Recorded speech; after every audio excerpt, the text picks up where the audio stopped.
जी जी, मैं यहाँ पर बनवासी कल्याण आश्रम का काम देख रहा हूँ। जी जी जी जी जी, और संघ का प्रचारक रहा। ओ वाह। यहाँ पर हाँ जी, यहाँ पर हमारे वो आए हुए थे सरस्वती जी करके बाबा जी हैं।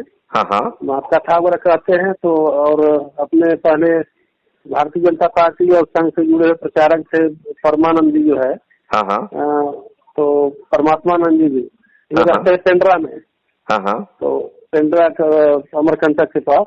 हाँ हाँ। तो वो भी आए हुए थे, आज बैठक थी इन लोगों की, तो वही बता रहे थे आपके बारे में कि आप अभी रिटायर्ड होने के बाद जो है, हाँ हाँ, तो उनका वहाँ फेसबुक वगैरह पर ये सब आता है कुछ न कुछ जो है जानकारी वगैरह। हाँ हाँ हाँ। हाँ, तो वही मैं नोट किया था, वही नंबर दिए थे हमको। अच्छा। स्वामी रामानंद सरस्वती जी जो है। Okay okay okay okay.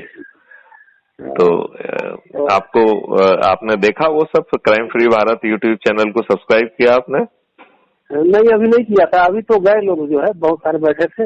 अच्छा। तो नंबर जी जी, तो देखो, मैं आपका नंबर सेव कर लिया हूँ। अच्छा, संतोष आप जो है कहाँ को बिलोंग करते हैं? जी, मैं तो यूपी से हूँ, इधर 87 में आया था। अच्छा। प्रचारक बन के, हाँ, कल्याण आश्रम का काम देखने के लिए यूपी से। अच्छा। सोनभद्र जिला पड़ता है ना, इधर मिर्जापुर जिला जो है। हाँ हाँ हाँ हाँ। तो यहीं से जी। ओके। तो आप भी इधर इलाहाबाद तरफ के रहे क्या, कहाँ के? नहीं, मैं डिस्ट्रिक्ट झांसी का रहने वाला हूँ।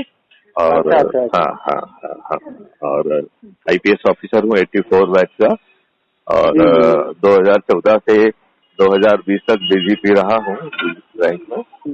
और जब मैं सेवा में था उसी समय क्राइम फ्री भारत की अवधारणा हमने का परिकल्पना की थी, और भारत सरकार ने उसे अपनाया, ठीक है ना। और इसके बाद हमने फिर एक NGO खोल के भी उसको आगे बढ़ाया है, ठीक है ना। लेकिन अपन को एक चीज समझना पड़ेगी कि ये तब तक नहीं हो पाएगा जब तक हम जो है जनता को जोड़ने का काम नहीं करेंगे। क्योंकि देखो, हमारे जो मोदी जी इतने अच्छे हैं, लेकिन कहीं ना कहीं जो सलाहकार समिति है वो डरा के रखती है, राइट।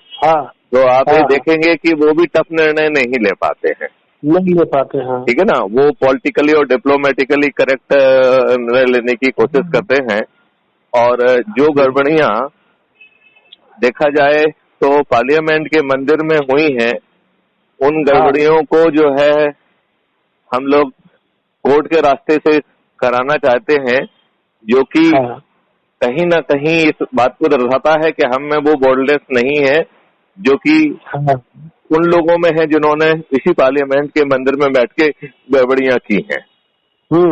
तो उनके उस समय जो है ना, वो हमारे चुने हुए प्रतिनिधि थे, उन्होंने जो भी गड़बड़ियां की अपने स्वार्थ के कारण, मुस्लिम वोट के कारण, इसके कारण उसके कारण, छोटा सोचा। और देखो, उन्होंने तो जो है संविधान भी अंग्रेजों वाला ही रखा, ठीक है ना। सभी नियम अंग्रेजों वाले रखे, और व्यवस्था भी अंग्रेजों वाली रखी, और उसमें कहीं अकाउंटेबिलिटी लेके नहीं आए। तो आज देखा जाए तो व्यवस्था लॉर्ड है। आज एक पटवारी आपके रिकॉर्ड में गलत चीज चढ़ा देता है तो आपकी एड़ी चोटी का जोड़ लगाना पड़ता है, आपकी चप्पलें घिस जाती हैं, लेकिन आपको न्याय नहीं मिलता है, नहीं मिल पाती, है ना। तो वो जाना पड़ता है, तहसील में जाना पड़ता है, दौड़ना पड़ता है, सुधारने के लिए कई पेशियां लगानी पड़ती है। नहीं, हमें पेशियां तो छोड़िए, पेशियों के बावजूद भी कई बार अपन को वो न्याय नहीं मिल पाता है, वो लाभ नहीं मिल पाता है। क्यों? क्योंकि हमने व्यवस्था वैसी बनाई है, उसमें लिखा है कि जो है ना उसका कुछ नहीं बिगड़ेगा, उसके यदि वो गलत भी करेगा तो उसके ऊपर नहीं चलाया जा सकता है, ना उसके ऊपर कोई मुकदमा चला सकता है, ना ये चल सकता है, ना कंपनसेशन मांग सकते हैं। तो हमने उनको लॉर्ड बनाया है। अब समय है कि हम उनको अकाउंटेबल जनसेवक बनाएं। तो नेता भी अकाउंटेबल जनसेवक बने और वो भी अकाउंटेबल जनसेवक बने। अब आप ये देखिए, आपके नेता पार्टियां हैं, ये प्राइवेट कंपनियां जैसे पेश आने लगी हैं, परिवारवाद हावी है अधिकांश पार्टियों में, राइट। वो किनको टिकट बांट रही हैं? अपराधियों को टिकट बांट रही हैं, आपके जो अपने खुद के रिश्तेदार सगे संबंधियों को बांट रही हैं, वो जाति और धर्म के आधार पर बांट रही हैं, अपराधियों को टिकट बांट रही हैं, और दूसरी पार्टी से जो लोग अपने लाभ के लिए आ रहे हैं उनको माला पहनाती हैं, अपने उसमें बैठाती हैं, और इनने अपने चारों तरफ कितने आपराधिक तत्वों को इकट्ठा कर लिया है कि नहीं? है ना, है। और वो इनमें से बहुत सारे स्थायी वारंट वाले होते हैं, भाषण देते हैं। पुलिस जो है स्थायी वारंट होने के बावजूद भी उन्हें गिरफ्तार करने की हिम्मत नहीं कर पाती है। ये लोग जो है इनके विरुद्ध अपराध कायम नहीं होते हैं, ये पब्लिक के ऊपर अत्याचार करते हैं, मनमानी करते हैं, लोगों की जमीनों पर कब्जा करते हैं, और सैया भाई कोतवाल जैसी स्थिति बन जाती है। एकदम बिल्कुल सही है। तो संतोष जी, इस व्यवस्था को बदलने के लिए हमें सभी संस्थाओं का सहारा लेना पड़ेगा। हमें सभी जो है जनता से जुड़ने का, हर व्यक्ति को अपने प्रभाव क्षेत्र का यूज करना पड़ेगा। और जब आपके साथ 50 करोड़ 100 करोड़ लोग जुड़ जाएंगे तो उस शक्ति के साथ आप शायद इन राजनेताओं को अच्छे काम के लिए व्यवस्थ कर पाएं, और मोदी जैसी शख्सियत को आप शायद वो शक्ति दे पाएं जिससे उनके एडवाइजर जो है उन्हें गुमराह ना कर सके। ठीक है ना? और जो काम न्याय के पार्लियामेंट के मंदिर में बैठ के होना चाहिए, वह उस समय के हमारे चुने व्यक्तियों ने गड़बड़ियां की हैं, अब हमारे चुने हुए प्रतिनिधि उसको उसी मंदिर में बैठ के ठीक करें। वो उन्होंने जो है ना सुप्रीम कोर्ट के माध्यम से तो गड़बड़ियां नहीं की थी, फिर हम सुप्रीम कोर्ट के माध्यम से ठीक क्यों कराना चाहते हैं? उन्होंने जो है वर्शिप प्लेसेस एक्ट 1991 फर्जी बना दिया, जिसके कारण जो है भारत माता के चेहरे पे जो बदनुमा दाग ये आक्रमणकारियों और आतताइयों ने लगाए, उन्होंने आए हत्याएं की, हमारी महिलाओं का सील हरण किया, और मंदिर को लूटा, मूर्तियों को तोड़ा, उन्हें मस्जिद में कन्वर्ट कर दिया। हम लोग सबल होते तो शायद ऐसा नहीं कर पाते, वो नहीं कर पाते, क्योंकि हम निर्बल थे तो अब हमको सहना पड़ा। लेकिन आज स्वतंत्र होने के बावजूद भी आपने ऐसा कानून बना दिया कि जो जैसा होगा वैसा ही बना रहेगा। ये तो वैसे ही हो गया कि तुम गुलाम हो, तुम गुलाम, और भारत माता भी गुलामों की भारत माता है, तो ये भारत माता तू गुलामों की माता है, तू उन बदनुमा आतताइयों और आक्रमणकारियों के जो बदनुमा दाग हैं उनके साथ जी, और 15 अगस्त 1947 को जो स्थिति है वो वैसी ही बनी रहेगी। सही ये इतना जागरूक होने के बाद ही इतना सब परिवारवाद वंशवाद चल रहा है। कैसे कैसे आतंकवाद जेल में है साले, उनको टिकट दे दिए लोग जो है उत्तर प्रदेश के देश में मिल रहा है। ये हुआ है कि कांग्रेस ने ऐसी ही व्यवस्था बनाई है। उसने पीपल्स रिप्रेजेंटेटिव एक्ट में पार्टी बनाई, पार्टी तो संविधान में कहीं थी नहीं, पार्टियों के कोई कोड ऑफ कंडक्ट नहीं बनाया, उनके ऑफेंस नहीं बनाए, उनके पास धन कहाँ से आया उसकी कोई रेगुलेशन मैकेनिज्म नहीं बनाई, उस पर कोई टैक्स नहीं लगाया। तो आपने प्राइवेट, ये पॉलिटिकल पार्टियों को तो प्राइवेट जो है ना कंपनियां बना दिया, क्योंकि आप कंपनी बना के उसका लाभ लेना चाहते थे। आप ये बताइए, क्या ये बहुत अच्छे दूध के दुले लोग थे? आप ये बताइए, सेशन के पहले क्या लूटमार मचती थी, बूथों पे कब्जा होता था, गोलियां चलती थी, लोगों को जो है ना गांव के गांव को वोट देने नहीं आने दिया जाता था, जो फेवरेबल नहीं होते थे उनके फर्जी वोट डाल दिए जाते थे। होता था कि नहीं होता था? नहीं, do you agree with this or not? बिल्कुल बिल्कुल। तो भला हो सेशन जी का कि वो आए और उन्होंने वो थोड़ा बहुत परिवर्तन ला के उन सब चीजों पे अंकुश लगाया, लेकिन असली जो है व्यवस्था है पार्टी विहीन प्रजातंत्र को लाना होगा, खर्च विहीन चुनाव को लाना होगा, टैक्स फ्री जो है अर्थव्यवस्था को लाना होगा। ये सब संभव है। हमने ढेर सारे इसके वीडियो, क्राइम फ्री भारत आप टाइप करेंगे तो यूट्यूब चैनल को आप सब्सक्राइब करिए। ठीक है ना? और आज से ही इस व्रत में लग जाइए कि आपको जो है अपने प्रभाव क्षेत्र में जो लोग हैं वहां जाइए, लोगों की सभाएं करिए और उन्हें crime free Bharat YouTube channel से जोड़िए। और अभी हम बहुत जल्दी एक ऐप जो है ना लाने वाले हैं, तो उस ऐप के माध्यम से भी हम उनको जोड़ें। ठीक है ना? तो हम फिर उनको मेंबर बना के, और कोई ऐप तो नहीं बना है ना?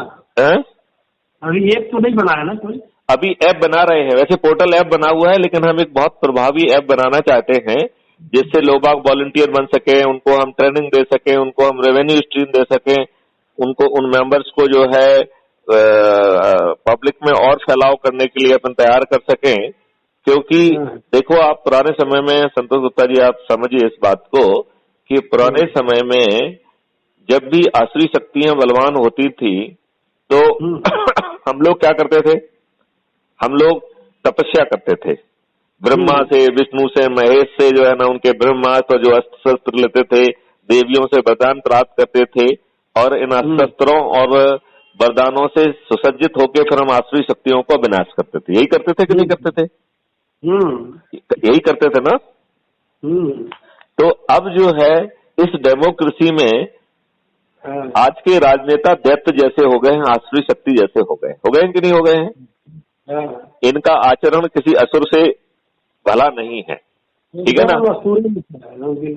और कुछ भले लोग भी हैं, जैसे जो है अमित शाह और नरेंद्र मोदी जैसे, उन्हें चंद्रलाल चौकड़ी घेर के रखती है, उनके सलाहकार घेर के रखते हैं, वो उन्हें मजबूती से काम नहीं करने देते। यदि कांग्रेस ने कुछ गड़बड़ी करके गलत नियम कानून व्यवस्था बनाई है तो आज वो सब निर्णय लेने की क्षमता आप में दी है, तो वो यदि गलत कानून है तो आप रिपील करिए, उसमें संशोधन की आवश्यकता है तो उसमें अमेंडमेंट करिए। हर बात को जो है ना आप सुप्रीम कोर्ट के माध्यम से क्यों कराना चाहते हैं? तो मुझे लगता है कि यदि हम इसका फैलाव पब्लिक से संवाद करके लोगों को crime free Bharat YouTube channel से जोड़ें, क्राइम फ्री भारत की मेंबरशिप से जोड़ें, तो और जब हमारा फैलाव 25-50 करोड़ हो जाएगा तब जो है प्रोबेबली हम इनको सपोर्ट भी कर पाएंगे, और यदि ये सपोर्ट से नहीं मानते हैं तो विवश भी कर पाएंगे, और यदि विवश नहीं होते हैं तो फिर मजबूरन में क्राइम फ्री भारत एक पार्टी के रूप में अवतरित हो और उन व्यवस्थाओं को ठीक करे। आप इस बात को मानते हैं कि नहीं? बिल्कुल सही बोल रहे हैं, है ना? हाँ, नहीं ठीक बोल रहे हैं। हाँ, सरस्वती परमहंस जी का नंबर भी मुझसे शेयर करिएगा। हाँ, क्योंकि वो काफी प्रभावित हैं और वो काफी जहां भी जाते हैं वो जरूर जो है क्राइम फ्री भारत की बात करते हैं। बोलते रहते हैं। हाँ हाँ हाँ। तो संतोष जी आप कन्विंस हैं जो बात मैं कह रहा हूँ? नहीं, बिल्कुल सही बोल रहे हैं। लोग आज आ भी जाते हैं इसी तरह से। देखे ना, अब आप पार्टी आया था कि गणतंत्र लागू चालू करेंगे राज, मतलब अरे आप तो दुष्ट बन गया साला। वो गोल्ड टॉपी लगा के 1 करोड़ रुपए उनको देने जाता है, वो जितनी भी मक्कारी बदमाशी फ्रीवी वो सब कर रहा है। वो कह रहा है कि पंजाब में जाता है, कहता है कि यहाँ नशा मुक्त करूंगा, दिल्ली में जो है नशा परोस रहा है। नहीं, वो न दिल्ली में करेगा न यहाँ करेगा। वो समझ गया है कि सत्ता कैसे हासिल की जाती है झूठ बोल के। उसने नेताओं के सब गुण अपना लिए हैं। उसका कोई राष्ट्रीय धर्म नहीं है। वो एन प्रकार सत्ता में काबिज होना ही उसने अपना धर्म बना लिया है, जैसा कि हर राजनेता का धर्म है। हमें कमिटेड राष्ट्रवादी चाहिए जिसके जेहन में टेक्नोलॉजी का यूज करके तंत्र को जो है रिवाइज करके एक अकाउंटेबल, अपराध मुक्त, भय मुक्त भारत की व्यवस्था जिसके दिमाग में हो। ठीक है ना? ठीक है, ठीक। तो आप एकदम जोर से बढ़ जाइए और आज से ही बढ़िए, और समय समय पर आपका जो प्रगति होता है उससे अपन वार्तालाप आपस में करते रहेंगे। हाँ जी। इस बात के लिए आप पूरी तरह से, पूरी शक्ति से तैयार हैं?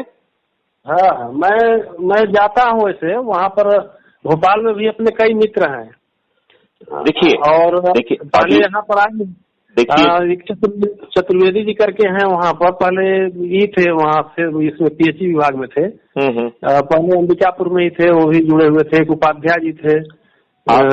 आप तो सभी लोगों से 1 to 1 बात करिए, और वो भारत के किसी भी कोने में हो। जितने ज्यादा कोने में होगा उतना अच्छा होगा, ठीक है ना? उसको बात करिए। आप जो है ना crime free Bharat YouTube channel के वो भेजिए जिनसे आप फेस टू फेस संवाद कर सकते हैं। उनपे जैसे आप जो भी आयोजन करते हैं उसमें है ना क्राइम फ्री भारत जो है। हाँ, ठीक। आप यूट्यूब चैनल पे क्राइम फ्री भारत टाइप करेंगे तो आपको उसमें 1000 से ज्यादा वीडियो मिलेंगे।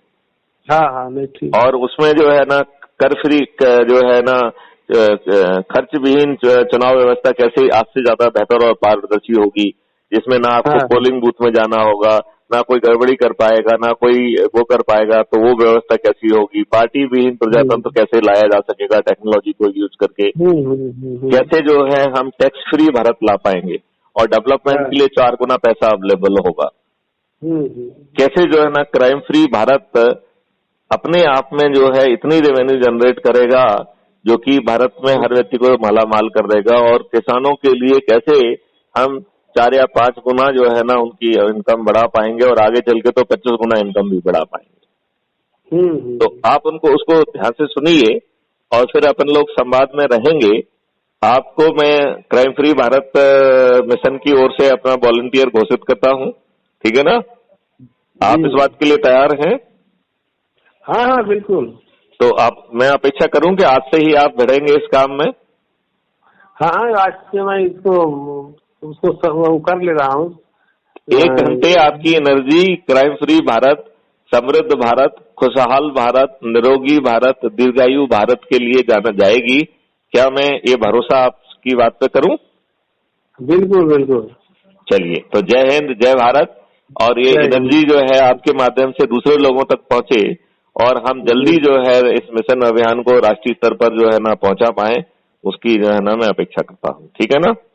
राइट। जय हिंद, जय भारत, वंदे मातरम। जी।